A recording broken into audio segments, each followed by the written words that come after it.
Wonderful.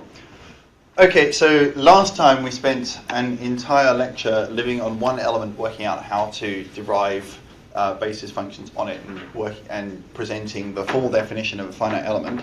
So this week we should actually go back to looking at some equations. And last week we just about put our foot in the water at looking at what happens in more than one dimension. And this week I think we should comprehensively get our hands dirty in more than one dimension and start looking at what actually happens for real. So in order to successfully do that, we're going to need to run back over a little bit of vector calculus, which might be completely a revision for you, or it might be completely new for you if you had the misfortune to have a computer science background. And so the first thing that we need to look at, so we're doing differential equations, so we need to be able to take derivatives. And if you've done a undergraduate engineering maths type degree, then you will have done vector derivatives and you would have done div, grad and curl, and you probably were taught them in terms of the components of the vectors that they act on. So you learnt at some point that gradient is an operator which looks like the partial dx, partial y, and partial z. Which, if you choose to choose that coordinate system, and it's a perfectly reasonable coordinate system, is a fairly sensible way of talking about it. But it's really the coordinate result of a slightly more fundamental definition of what's going on here. And I think it's useful for us to look at that slightly more fundamental definition, partly because it explains a little bit about how integration by parts works in more than one dimension, and that's really important for finite element. And partly because it gives me an excuse to show you what a Gatto derivative is when we're looking at ordinary differentiation of real value functions defined over a multidimensional space, before we have to do something slightly weirder than that in a couple of weeks and take Gatto derivatives where we're taking Gatto derivatives with respect to a function, which is what we have to do to get the boundary conditions right and to do nonlinear problems. So this is a mechanism for doing this in a slightly simpler context. So that is a definition of what the gradient means. One of the problems with that definition is it's not really very obvious what the physical meaning of the gradient actually is. So what we did was we took the derivative in one of the coordinate directions and said, well, if we've got more than one coordinate direction, then we must just take the derivative with respect to all of those coordinate directions.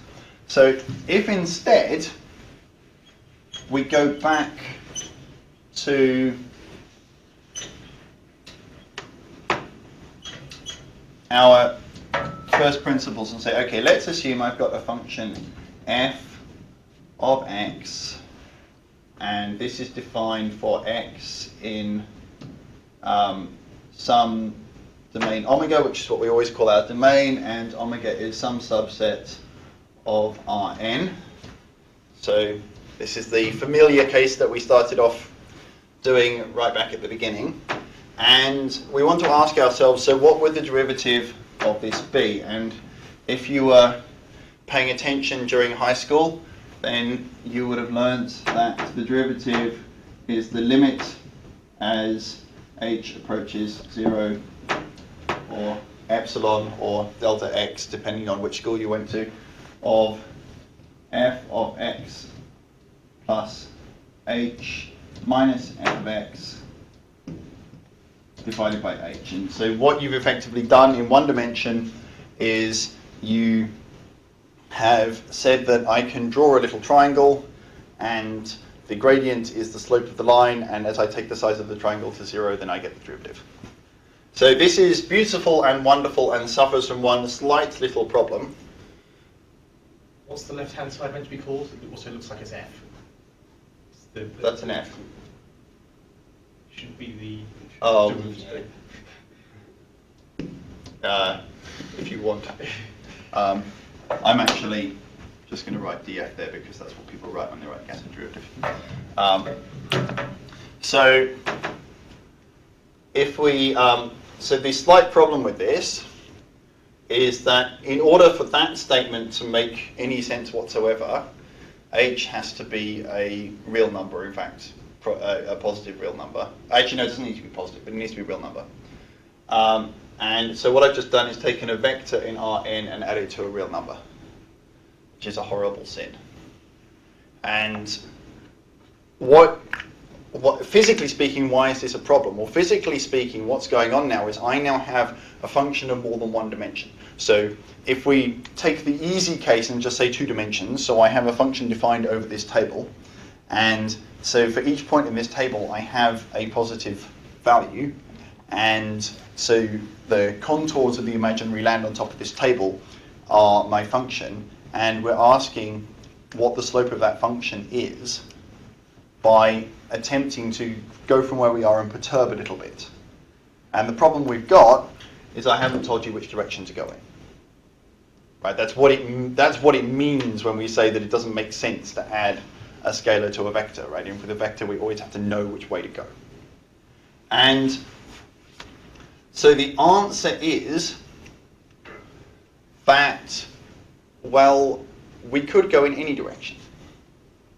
So actually, the derivative turns out to be a function where if you give me a direction, then I can tell you back how rapidly the function increases or decreases in that direction. That's a sort of definition of what the gradient is. So if I make this legal and I say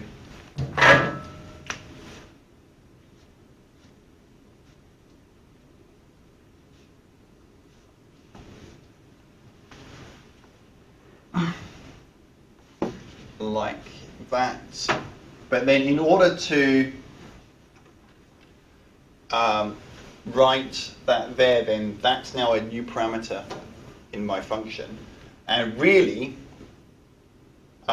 what's going on is that this is an operator which is projected into that direction. So it's a dot product into that direction. And this is true for all x, but if I want to write it this way up, it's true for all x with norm 1. So for all x in Rn such that in IR such that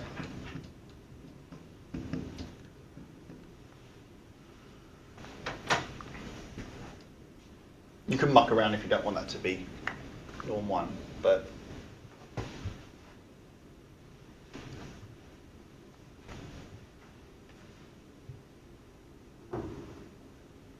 so equivalently, people sometimes write this as df of x semicolon x tilde, and when they write the semicolon in here, so this is df is a function of x and the direction we go in, and they're writing the semicolon in there to indicate that in normal circumstances, in every circumstance that we care about, this will be, the f is going to be linear in x tilde, and it might not be linear in x. And so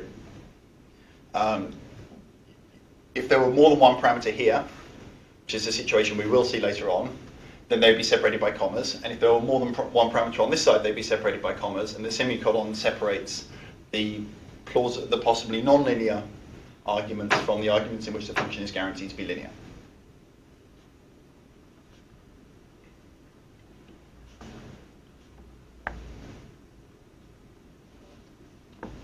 So this thing that we've got here, this function, this is actually just the same as the gradient function that you knew in the cases we care about, right? So I'm not going to get into the technicalities of when this thing gives you a derivative, when you wouldn't get a derivative by the other mechanism. That's beyond what we really care about. But if we make, for the time being, the rash assumption that all of our functions are well behaved, so they're all differentiable in the right ways, and all the partial derivatives are continuous, and all that sort of garbage, so that we can do this purely formally, then this gets us exactly what we had before. And so the conventional way of writing this down is to say, well, I will first choose this function to be 1, 0, 0. And then what am I doing? I'm saying then that f of x plus a perturbation in the x direction minus f of x equals h. So that's just df dx. And then for the second component, I'll take this perturbation to be 0, 1, 0. Then I get df dy, and 0, 0, 1, and I get df dz. And what did I do when I did that? Well, that's assuming R3. Obviously for Rn, you do that n times. What I'd done is I'd chosen a set of perturbations which were a basis for Rn and substituted them in here. And this is something we've seen before, right? So if I want to evaluate this thing somewhere, I can instead of just taking the particular function that I wanted to evaluate, put it in here, because I know that we're linear in this argument, I can instead write this as a vector, and the vector will be df x x1, where x1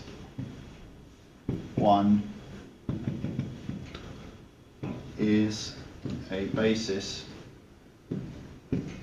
for Rn. And then, if I want to evaluate with respect to a particular vector written in this basis, then all I have to do is take the dot product of this vector with that vector. And that coincides exactly with the definition of the derivative of the gradient as so that's just equal. So if we assume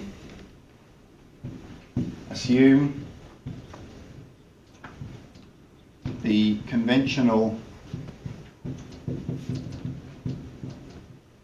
basis, so that's 1, 0, dot, dot, dot, 0, 1, dot, dot, dot, and so on. Then that is just equal to the dx, we've got an f now, ui, and so on.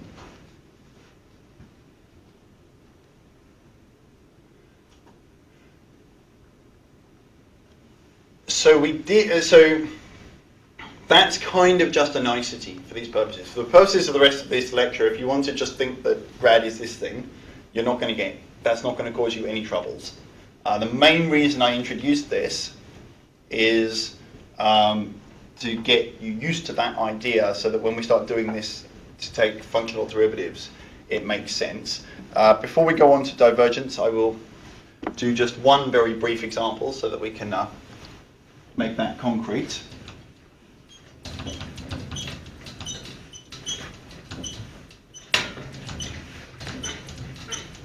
So we'll use my favorite simplest possible case of the multidimensional vector space, which is R2.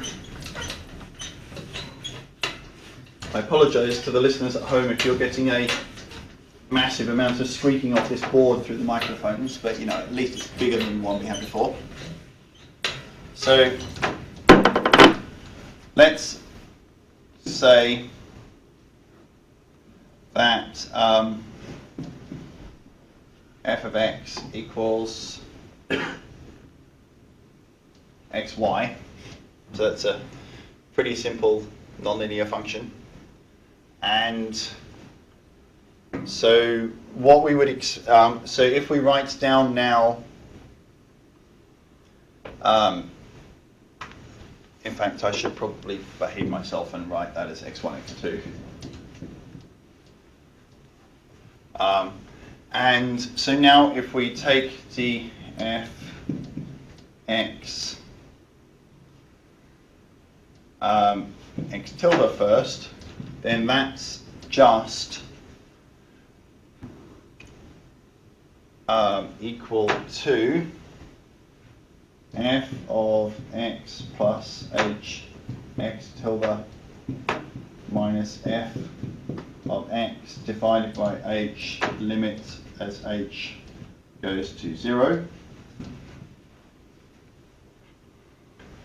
So now we need to substitute in here, and I've probably made my life excessively messy already, but let's just do this. So I have x1, x2, and x tilde 1 and x tilde 2. So when I substitute in here, that's what's going to happen. So I'll get the limit as h goes to 0 of x1 plus x tilde 1h times x2 plus x2 tilde times h minus x1 x2 all over h. So now all I have to do is expand the brackets. So this should be really vaguely, be having possibly traumatized memories of doing first principles derivations of the derivative in high school now. And so I get x1, x2 plus x1,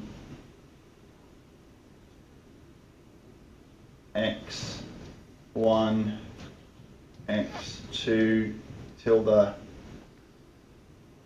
times h plus h times x2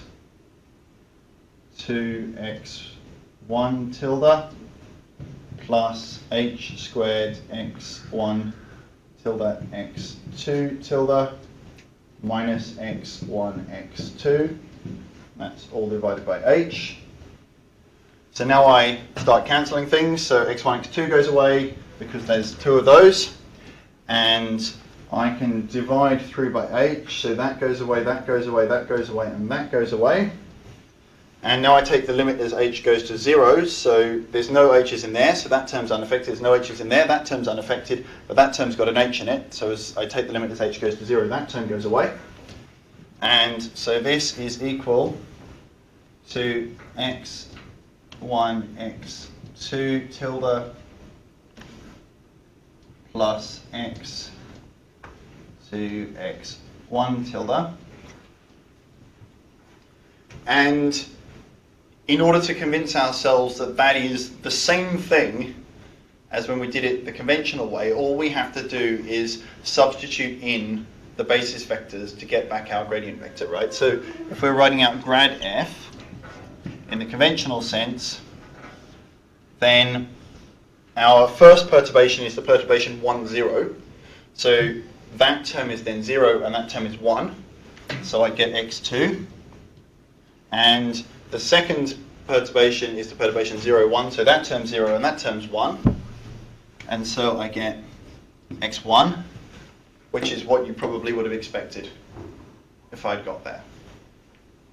So that's just a very simple example which demonstrates that we are actually doing the same thing that we thought we were doing otherwise.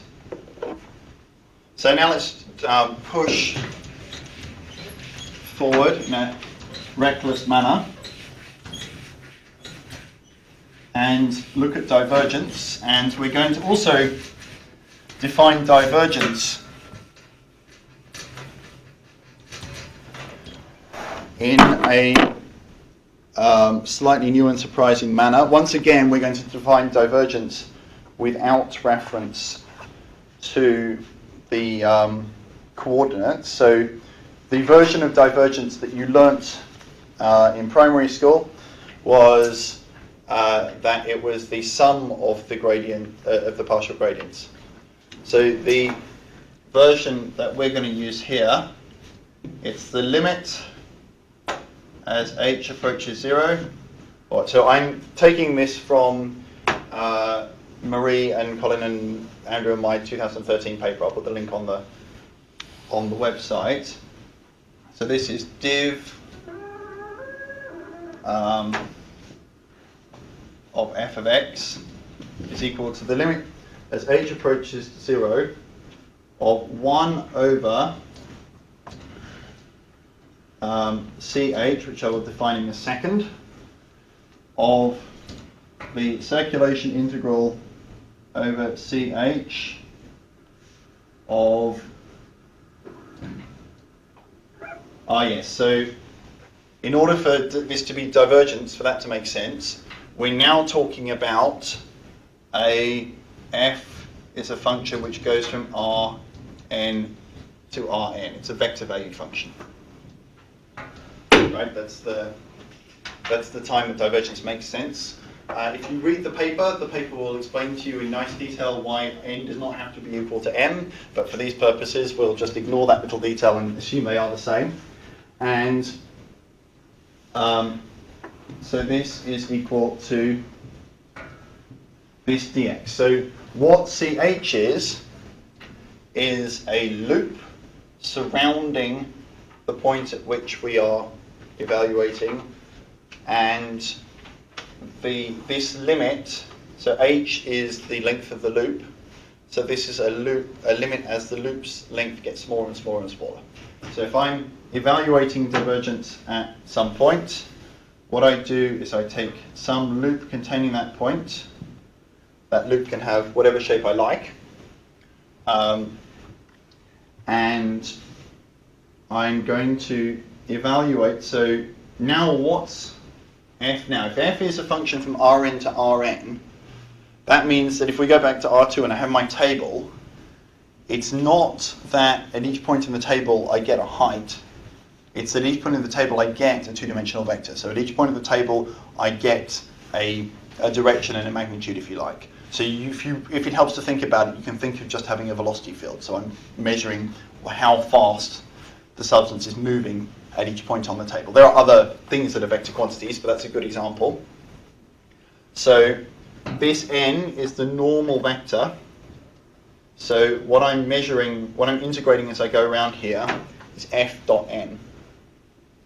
So that's a scalar quantity, which means I can integrate it, and I can integrate it as I go around the edge. And I take the limit as I go into 0 like that. And you may then be asking yourselves, okay, it's really not very obvious to me that that is equivalent to the definition that I'm used to. So the definition I'm used to is that it's the derivative with respect to x plus the derivative with respect to y, and so on up to how many dimensions you've got. So the way to understand this in a slightly sketched sense, so you can very rigorously prove this, but it would take us lots of blackboards and more time than we want to use. But the way to sketch why this is true is if I don't draw a circle that looks like this, but I instead choose my loop to be a little square, and as everything else we've done in this course, we already know that it's perfectly fine to have a loop which is made up of partitions where you can't do something on the corner because you can always just add it as you go around them. And so if I call my vertical extent of this loop delta y, and my horizontal component of this loop delta x, and so now I substitute into here, so then I get the limit as h goes to 0. So now we've got a definition for h. H is 2 delta x plus delta y. Right, that's the distance around here. So the limit as that goes to 0 of 1 over delta x delta y times, now I can turn this into, so there's a integral over length delta y. That's a slight abuse of notation to write delta y there, but that's basically what it means. of the function, so the normal component in this direction, the normal here, is going to be the vector x tilde 1, right? It's going to be the vector in the positive x direction. So it's f of x plus delta x on 2 dot x tilde 1. And we're also going to get a component here, and over here the normal component is going to be the definition in it's going to be minus x tilde 1, right? It's the minus the x component. So then I get minus f of x minus delta x over 2 dot x tilde 1. And, oh, I don't need that line there yet. I've already got my divide by. Plus the integral of f at x plus delta y on 2 dot x tilde 2 minus the integral minus f at x minus delta y over 2 dot x tilde 2.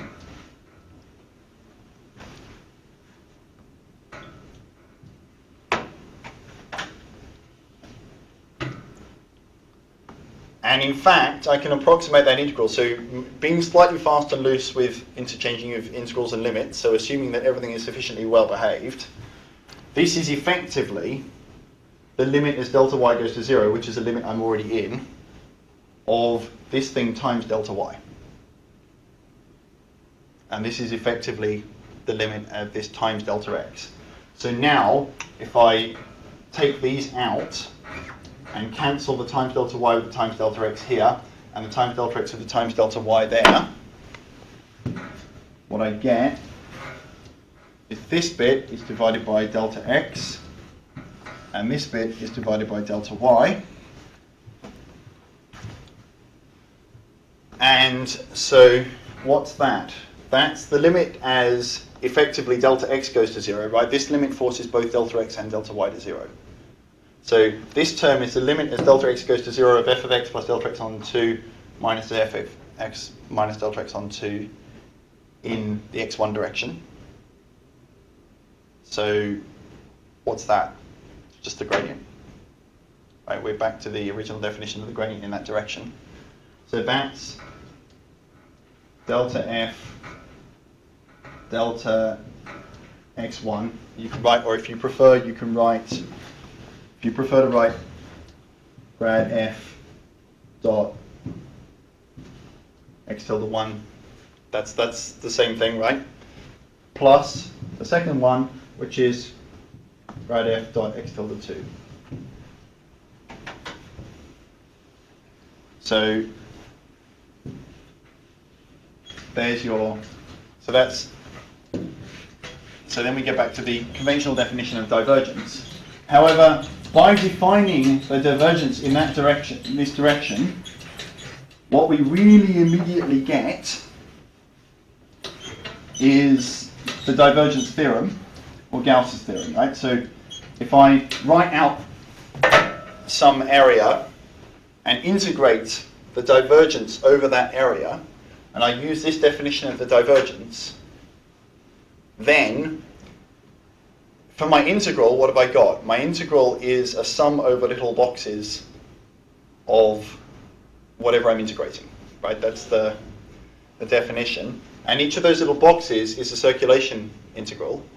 So if I assume that everything is nice and continuous, so next lecture or the lecture after, we will relax slightly from that definition and we'll get back to the weak sense of that. But let's for the moment assume that everything's well behaved. Then that means that when I write the integral of the divergence of f of x, what I'm effectively doing is taking whatever my domain is and carving that up into smaller and smaller chunks. And on each of those chunks, I evaluate the divergence of f of x, right? That's what this integral means. So that effectively means, if I write this down, that as I do this, I take a little circulation integral around each of those chunks. But the circulation integrals, they all have the same sign, right? We always go, in fact, you conventionally go anti-clockwise, so I should put that arrow in the other direction. So if these are both going anti-clockwise, then everywhere where these meet, the circulation intervals are going to cancel. It's going to be the integral of the same thing along the same edge in the opposite direction. So everywhere inside they go away. So all you end up with is the circulation integral around the outside. So it follows fairly immediately that we get what's quite often called Gauss's theorem, the Gauss-Ostrowski theorem, or the divergence theorem. And that says that if I have the integral over a domain of the divergence of a function, then that is equal to the integral over the boundary of the domain, so we might call that gamma, of the divergence, not the divergence, of the flux of f, so f of x dot n ds. So I'll call volume integrals dx and surface integrals ds. Those of you who are familiar with UFL and Finite and so forth will find that a convenient notation, because it's the same one that's used in all of the UFL and Finite stuff, and Firedrake follows the same conventions as well. So that's the divergence theorem, and the divergence theorem is one of the multidimensional forms of the fundamental theorem of calculus. So in one dimension, the fundamental theorem of calculus says that the integral from a to b of the gradient of f, of df dx, because I'm in one dimension, dx is equal to f at b minus f at a, right? So the fundamental theorem of calculus is the one that says integration is the opposite of differentiation. And so now I have a form of vector derivative, right? So the divergence is a vector derivative, is one of the vector derivatives, and I'm integrating that, and what I get is the primitive equation, the thing I took the gradient of, evaluated at the edge of the domain, and that's the same here.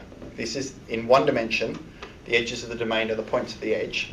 In more dimensions, the edges of the domain are still some sort of manifold that you have to integrate over, but it's a manifold with one dimension less. It's the boundary of the domain. And that turns out to be a really critical and fundamental result in all of the stuff that we're going to do in finite element and variational forms and all that sort of game. And so now I'm going to get our friend Wikipedia up to make sure that I don't miscopy the definition of a Green's identity.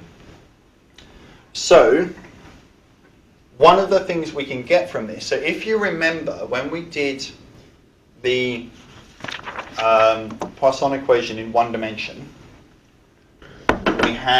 we formed the weak form, and we had the second derivative of what we were interested in, and we multiplied it by a test function and integrated. So that was, but then what we needed to do in order to only have a first derivative over here was we integrated by parts. And so we said that that's equal to minus the integral of the first derivative of psi dx times the derivative also on the test function dx, and then we got boundary condition on the end there as well, right? So I instinctively wrote down an integral for a boundary condition because I'm used to being in more than one dimension. So then we got the psi dx evaluated at x equals 1, and we didn't have it at x equals 0 because we'd already imposed a Dirichlet boundary condition there, right? But if we hadn't imposed the Ricet boundary condition, we would have got there as well. So being able to integrate by parts was completely fundamental to what we did when we did the finite element method in one dimension. So this time,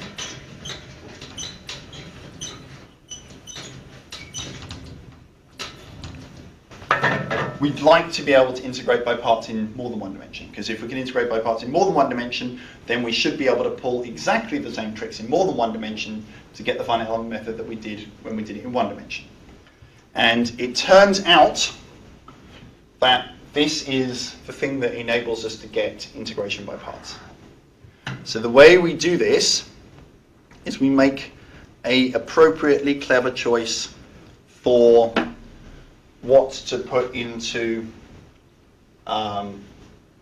what to choose as the function. So remember that the point about integration by parts is it gives us a relationship for manipulating integrals of things that are multiplied together. And so what we do is we choose, and I'll use the, no, I'm not going to use the same notation as the Great God Wikipedia because they use the letter that I've already used. But what we want is we have psi, and psi is going to be a function which takes Rn to R. So the version of integration by parts we're going to do here is a case where I have a scalar valued function, right? This thing gives me real numbers back, multiplied by a function which I will call, well, we can call it psi, and I'll underline it to give us a vector value. So psi is going to take Rn, and it's going to give us back Rn. So assuming these are sufficiently well-behaved functions, so assuming they're appropriately differentiable or whatever, I can make a function psi times phi, right? So I can multiply the scalar value at each point by the vector value at each point and still get a function which goes from Rn to Rn. That works that way round. And so that is, that thing, that product together is a suitable function f that I can put into the divergence theorem. Right, it's a function that goes from Rn to Rn. And that's all I need. I need a suitably differentiable function. I don't need linearity or anything like that to do this. So now I can write down that the integral of the divergence of psi phi dx is equal to the integral of psi phi dot n ds. So now I'm already somewhere because that thing, and that's the boundary integral, so that thing already looks like the surface term that I'd like to see in my integration by parts. So my integration by parts will have a body part and produce a surface term, and there's something that looks like the right surface term. So what's going on over here? Well, if I look over here, I have the divergence of a product, and what I now need to do is use the product rule from calculus. And I'm not going to derive it. Say we're a bit short on time to derive it, but we can just use the product rule. So the product rule says that the gradient of a product is equal to one of the members of the product times the gradient of the other, plus the gradient of the first times the second. So the product rule here means that this is equal to grad psi dot phi plus phi div psi, and that's equal to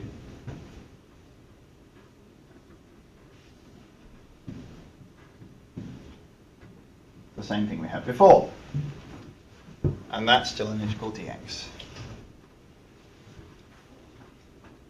Okay, so now we are pretty much done. So I accept that I took a big step there, but that is just the same as the product rule that you know and love from one dimension. And you can write it out in components to satisfy yourself if you like, or you can sit down and actually work out what that means. Kind of the easy part of this operation. So now if I just split that integral up, I find that the integral of grad of a scalar value test function times a vector value function, dotted with a vector function, dx is equal to minus the integral of the divergence of the vector value function times the scalar value function plus a boundary term, which is what we had earlier.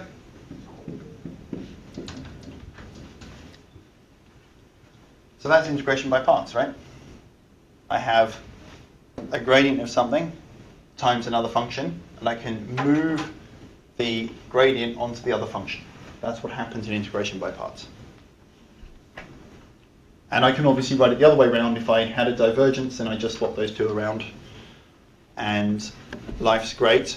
And if you want the particular version of this that we had in the Poisson equation originally, and which we'll use after the break to do the finite element method on the Poisson equation in more than one dimension, all you have to say is that I will make the substitution that my vector value function that I've got in here is really the gradient of some other function here, right? So that's a definition I could make. And so now I substitute in here and I find that the grad psi dot grad psi dx is equal to minus psi Laplacian. Div grad is Laplacian, right? Psi dx plus a boundary integral of phi grad psi dot n ds.